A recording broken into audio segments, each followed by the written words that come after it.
Benzene की preparation के बारे में भी पढ़ेंगे। आई एम श्योर हमने 8th चैप्टर में अल्केन, अल्कीन एंड अल्काइन के मेथड्स ऑफ प्रिपरेशन पढ़े। ये अंडरस्टैंडिंग के लिए भी इम्पोर्टेंट हैं और एग्जाम पॉइंट ऑफ व्यू से भी इम्पोर्टेंट हैं। इस चैप्टर में हम चैप्टर नंबर 9 में ये 5 मेथड्स हैं। डिहाइड्रोजिनेशन ऑफ साइक्लोहेक्सेन से हम प्रिपेयर कर सकते हैं बेंजीन, एसिटिलीन से कर सकते हैं, या अल्केन्स की हेल्प से कर सकते हैं, या फिर हम देखेंगे कि लेबोरेटरी में मेथड्स क्या होते हैं, एंड देन एंड में हम वर्ड्स फिटिंग रिएक्शंस की हेल्प से भी देखेंगे कि किस तरह प्रिपेयर किए जा सकते हैं। तो सबसे पहले डिहाइड्रोजिनेशन ऑफ साइक्लोहेक्सेन की बात करते हैं। ये रिएक्शन हम पीछे देख चुके हैं। बेसिकली हमने रिवर्स देखा था जब हमने हैलोजिनेशन की थी बेंजीन की, जब हमने हाइड्रोजिनेशन की थी बेंजीन की, हमने हाइड्रोजन ऐड किए थे और हमें साइक्लोहेक्सेन मिले थे। इस केस में हम उल्ट करते हैं, हम प्लाटिनम या प्लेडियम जो है वो यूज़ करेंगे 250 डिग्री सेंटीग्रेड पे, और ये जो हमारा साइक्लोहेक्सेन है इसमें से हम हाइड्रोजन निकाल देंगे और हमें बेंजीन मिल जाएगा। नेक्स्ट मेथड ऑफ प्रिपरेशन जो है उसमें हम ऑर्गेनो निकल कैटलिस्ट यूज़ करते हैं 70 डिग्री सेंटीग्रेड पे, और 3 मॉलिक्यूल लेते हैं ईथाइन के, जिसे हम एसिटिलीन भी कहते हैं, एंड उसको जब हम 70 डिग्री सेंटीग्रेड पे रिएक्ट करवाते हैं तो हमें अगेन बेंजीन मिल जाती है। नेक्स्ट हम बेंजीन और बेंजीन के डेरिवेटिव्स अल्केन्स की हेल्प से भी बना सकते हैं। ये बेसिकली हमारे पास नॉर्मल हेक्सेन की चेन है। इसको आसानी के लिए हम इस फॉर्म में भी लिख सकते हैं सिर्फ अंडरस्टैंडिंग के लिए, और जो कैटलिस्ट हम यूज़ करेंगे वो मिक्सचर होगा क्रोमीना, एलुमिना और सिलिका का 500 डिग्री सेंटीग्रेड पे।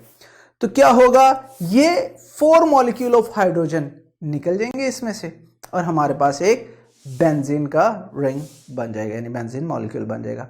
नेक्स्ट पॉसिबिलिटी, अगर हम टॉल्यून बनाना चाहते हैं तो अब हम 7 कार्बन एटम्स वाली चेन लेंगे, स्ट्रेट चेन लेंगे।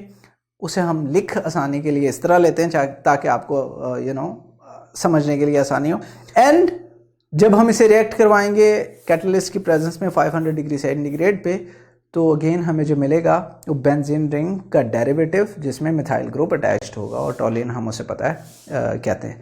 नेक्स्ट जो है लेबोरेटरी में प्रिपरेशन की बात करते हैं। उसमें सबसे पहले आसानी के लिए हम सोडियम सॉल्ट लेते हैं बेंजोइक एसिड का। अब आपको अगर याद होगा बेंजोइक एसिड में क्या था, C डबल बॉन्ड COOH था। H हटा के अगर मैं Na लगा दूं तो अब ये बन जाएगा sodium salt of benzoic acid. इसे मैं सोडा लाइम की प्रेजेंस में रिएक्ट करवाते हैं। सोडा लाइम NaOH जो है उसे हम कॉस्टिक सोडा कहते हैं। लाइम जो है हमारे पास कैल्शियम ऑक्साइड है। इसके मिक्सचर के साथ जब हम रिएक्ट करवाते हैं तो हमें सोडियम कार्बोनेट मिलेगा और हमें एक बेंजीन का मॉलिक्यूल मिलेगा। सेकेंड मेथड जो लेबोरेटरी में प्रिपरेशन के लिए करते हैं वो by distilling phenol with zinc dust. अब डिस्टिलेशन आई एम श्योर आप सेकंड चैप्टर में फर्स्ट ईयर केमिस्ट्री के पढ़ चुके हैं। डिस्टिलेशन में क्या होता है, हम कोई लिक्विड लेते हैं, उसको बॉयल करते हैं और उसके वेपर्स को कलेक्ट कर लेते हैं लिक्विड के ऊपर से, उसे हम डिस्टिलेशन कहते हैं। तो यहाँ पे भी हम फिनोल को जिंक के साथ रिएक्ट करवाएंगे और जो हमारे पास कलेक्ट होगा वो बेंजीन होगा। थर्ड मेथड जो लेबोरेटरी में प्रिपरेशन के लिए हम करते हैं वो बेंजीन सल्फोनिक एसिड लेते हैं। उस केस में SO3H हमारा फंक्शनल ग्रुप है, और इसे सुपर हीटेड स्ट्रीम के साथ हाइड्रोक्लोरिक एसिड की प्रेजेंस में रिएक्ट करवाते हैं तो हमारे पास बेंजीन बनेगा और हमारे पास H2SO4 बन जाएगा। तो ये हमारे रिएक्शन से लैब में लास्ट रिएक्शन जो हम जिसे क्रिएट कर सकते हैं वो वर्ड्स फिटिंग रिएक्शन है। उसमें हम ब्रोमोबेंजीन लेते हैं और जो हम फॉर एग्जांपल हम क्लोरोबेंजीन भी ले सकते हैं, तो उस केस में एथाइल क्लोराइड लेंगे। इस केस में हमने ब्रोमोबेंजीन ली है तो हम एथाइल ब्रोमाइड लेंगे।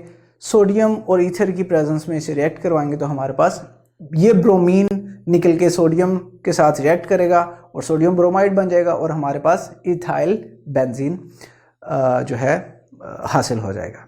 एंड इसके साथ ही हम methods of preparation of benzene के इख्तिताम को पहुंचते हैं। अगर ये लेक्चर आप कंप्लीटली देखना चाहते हैं और इसके साथ साथ बेशुमार MCQs, उनके आंसर्स और एक्सप्लेनेशंस भी हासिल करना चाहते हैं, एंड दैट ऑल फ्री, तो अभी गूगल प्ले स्टोर पे जाइए एंड लिखिए हिप्पो ई लर्निंग प्रोग्राम। हमारी ऐप डाउनलोड कीजिए, ना सिर्फ इसे खुद यूज़ कीजिए बल्कि अपने दोस्त एंड क्लास फेलोज़ को भी रेकमेंड कीजिए।